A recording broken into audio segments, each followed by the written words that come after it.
Hi, this is Anita from Real Estate Crunch. We live in a world where unfortunately scams or scamming has become all too common. It is all too much a part of our everyday lives. But nowhere is this more critical than in the world of real estate. Everything from real estate fraud is rising to rental fraud to other types of scams. So today we're going to talk a little bit about some of the scams and how you can avoid them. One of them, of course, is rental scams. How to spot a rental scam? Well, there's a couple things you can look for. The rent is unusually low compared to similar properties in the area. The landlord is unwilling to meet in person or show the property. You're asked to send money before even seeing the property. And there's pressure to act quickly to secure the deal. And the listing contains vague or inconsistent details. So really to avoid such a scam, always visit the property in person before you actually make any payment, and meet the landlord and make sure the landlord is the person who can actually rent you the property. Have the landlord's identity and understand that he or she is the owner.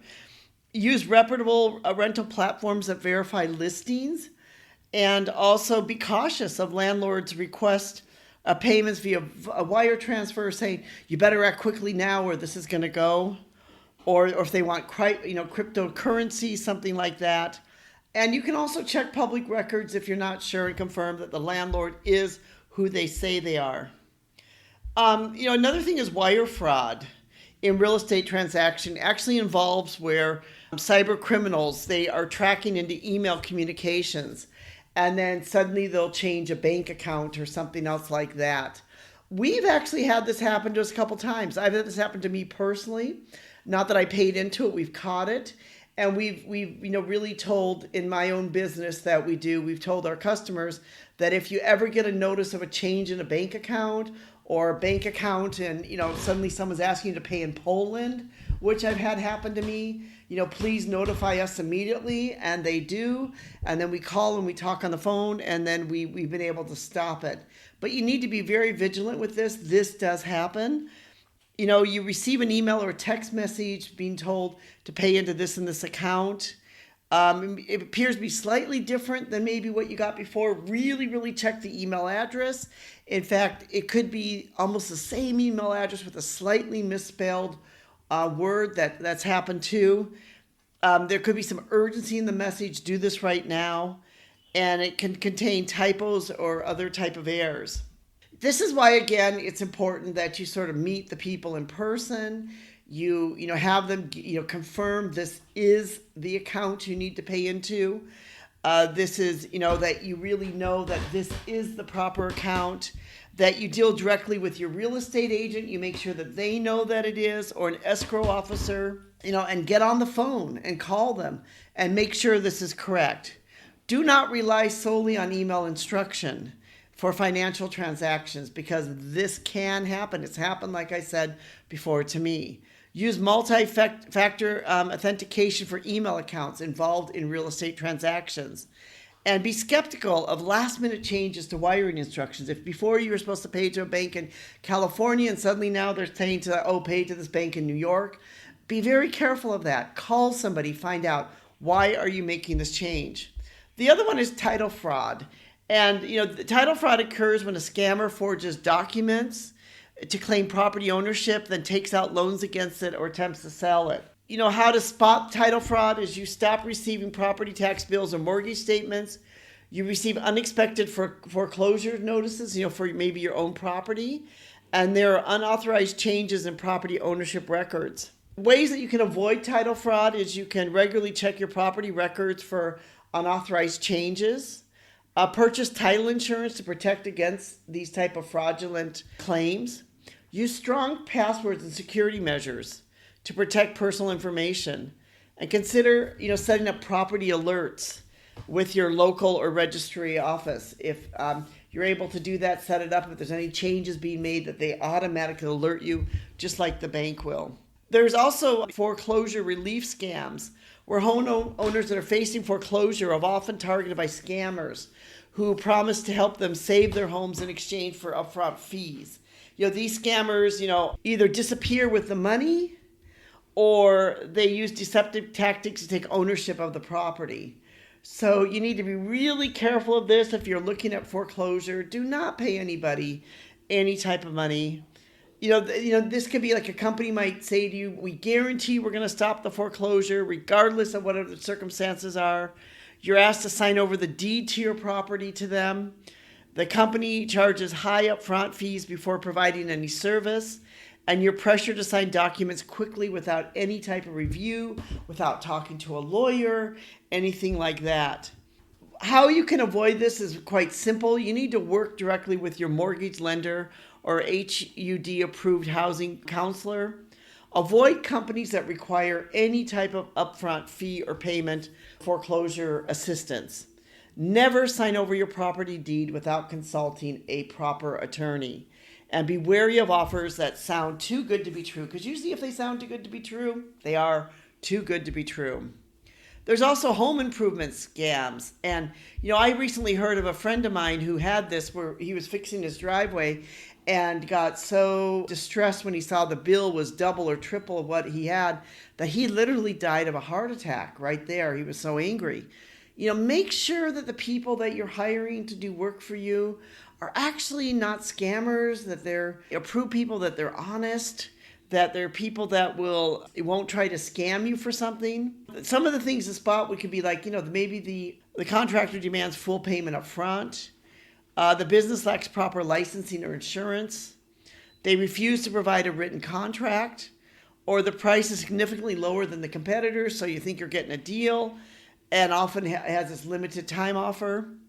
And like I said, maybe they do one thing, but then they say, oh, but if there's these extras, you're going to have to pay, and then you get the bill, and it's 3 times higher than if you hired somebody else. Do your research, verify the contractor. Look, online reviews are not always the best because people can fake online reviews. They can get their friends to give fake online reviews. Find a detailed contract, have a detailed contract outline, costs, materials, projected time frames, all of those things. Avoid cash payments and always use traceable payment methods.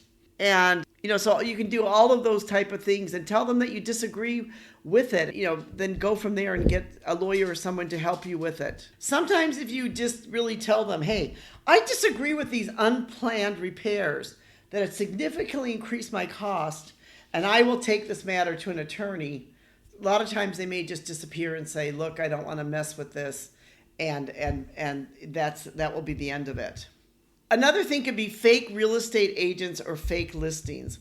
I find this is such a fascinating one. Recently, I was reading something where somebody was talking about how their son was buying and selling their property on eBay, and the person they sell it to now won't leave. And it just seemed like a very messy thing. I don't know if it was eBay or some other site.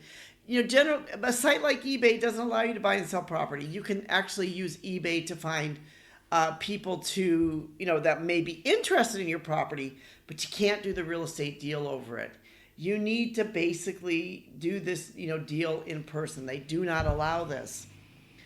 Some of the things to spot for a fake real estate agent is they lack proper credentials or a license. They ask for payment up front before showing you a property. Their online presence inconsistent or lacks reviews, and they use high-pressure tactics to push a sale. You can avoid this by verifying the agent's license with your state real estate commission if you're really not sure on this. Work with reputable real estate firms and referrals from trusted sources. A lot of times your friends can be the best source ever. If you know someone who recently bought or sold property, you could ask them, hey, who do you work with? Be skeptical of deals that seem too good to be true. Another scam is a real estate investment scam where somebody's offering you an opportunity, promising high returns with little risk. They will convince the investor to buy into non-existent properties to take fake real estate projects. The investment can guarantee extremely high returns with minimal risks. There's pressure to invest quickly. The seller lacks verifiable credentials. Again, this goes back to everything that if something seems way too good to be true, it probably is too good to be true. You need to do your research. You need to check people out. You need to make sure that they are who they say they are. You need to check the bank accounts, you need to check all the other information just to make sure you're not being scammed. You need to protect yourself because scamming is very real. There are people that are just set up, and that's all they're set up to do is just try to scam you. So you need to find a way to really be able to protect yourself from all of this. If you would like to be able to learn more about this, we've written a blog on this called Common Real Estate Scams and How to Avoid Them. We will put a link in the description below for you to be able to check that out if you'd like to check it out.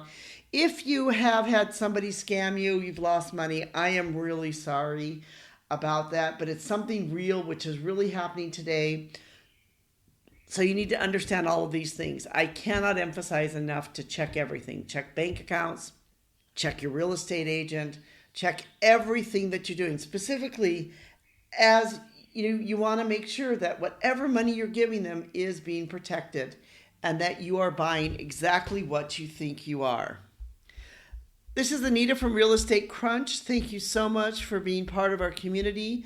We hope, if you're not, that you'll press that subscribe button and join with us. We'd love to have you join with us. Thank you.